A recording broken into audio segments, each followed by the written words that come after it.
মুসলিমদেরকে নিধন করার জন্য, সুগভীর ষড়যন্ত্র বাস্তবায়নের জন্য একের পর এক পৃথিবীর জমিন থেকে মুসলিম জনপদগুলো কিভাবে নিঃশেষ করা যায় তার পায়ে তারা চালাচ্ছে। কথা বলেন ঠিক না বেঠিক? কিন্তু দুঃখ লাগে, কষ্ট হয়, পৃথিবীর 57টির অধিক মুসলিম রাষ্ট্র, পৃথিবীর 250 কোটি মুসলমান আজ পর্যন্ত একযোগে এক টেবিলে বসে এখনো পর্যন্ত সেই সিরিয়ার পক্ষে, এখনো পর্যন্ত ফিলিস্তিনের পক্ষে, লেবাননের পক্ষে, ইরানের পক্ষে এখনো পর্যন্ত একযোগে একটা বার্তা প্রদান করতে পারে নাই। কথা বলেন ঠিক না বেঠিক? আমি আমার ছোট্ট ক্ষুদ্র মেধা দিয়ে যতটুকু গবেষণা করে দেখেছি, যতটুকু বুঝেছি, আজকে পৃথিবীর অধিকাংশ রাষ্ট্রের, মুসলিম রাষ্ট্রের রাষ্ট্রপ্রধানগুলো টাটকা নির্ভেজাল মুনাফিক, খাঁটি হারামখোর বেঈমানে পরিণত হয়েছে।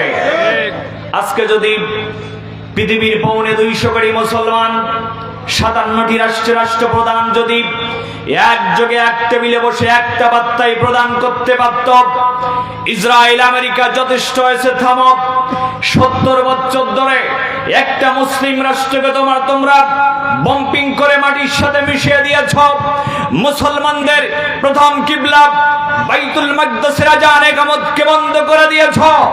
আমরা 57টি রাষ্ট্রের রাষ্ট্রপ্রধান, পৃথিবীর 250 কোটি মুসলমান একযোগে এক টেবিলে বসে একটা বার্তাই প্রদান করলাম, আগামীকাল পূর্ব দিগন্তে সূর্যোদিত হওয়ার পর থেকে আর একটি যদি মিসাইল নিক্ষেপ করা হয়, আর একটি যদি বোমা নিক্ষেপ করা হয়, পৃথিবী থাকবে কি থাকবে জানি না, পৃথিবীর 250 কোটি মুসলমান যা আছে তাই নিয়ে তোমাদের বিরুদ্ধে যুদ্ধের দাবানল চাপিয়ে তুলবে।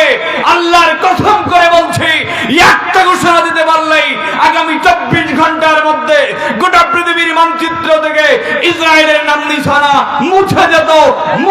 কথা বলতেই হবে, ঠিক না বেঠিক?